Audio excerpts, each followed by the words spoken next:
बहुत समय पहले की बात है। एक बांझ स्त्री वर्षों से संतान सुख के लिए तरस रही थी।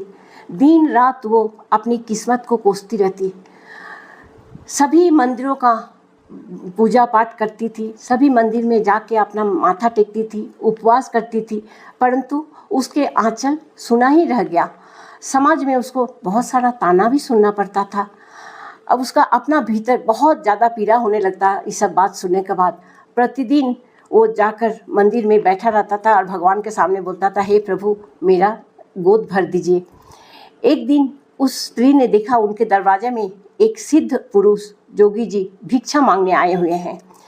उस जोगी का नाम था गुरु मत्स्येंद्रनाथ। मत्स्येंद्रनाथ को कुंडली संबंधी बहुत ज़्यादा ज्ञान था और वो एक तांत्रिक भी थे।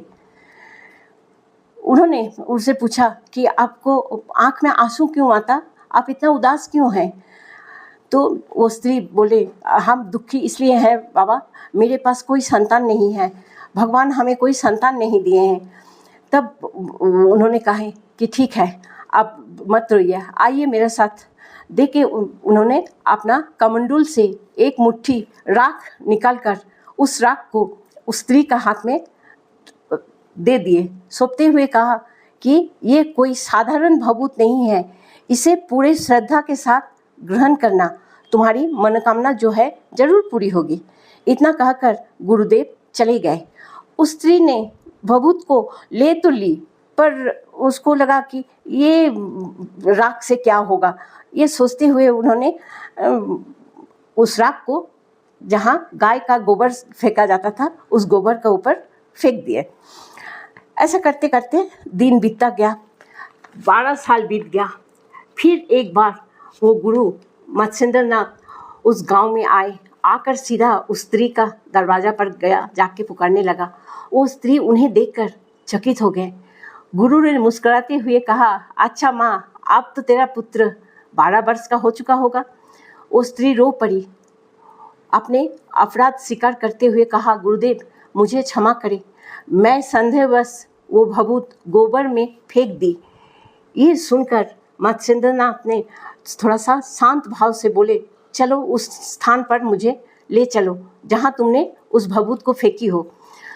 वहाँ जाकर देखा तो एक गाय गोबर से भरे हुए एक गड्ढे के ऊपर खड़ी थी और अपनी दूध वहाँ छलक रही थी।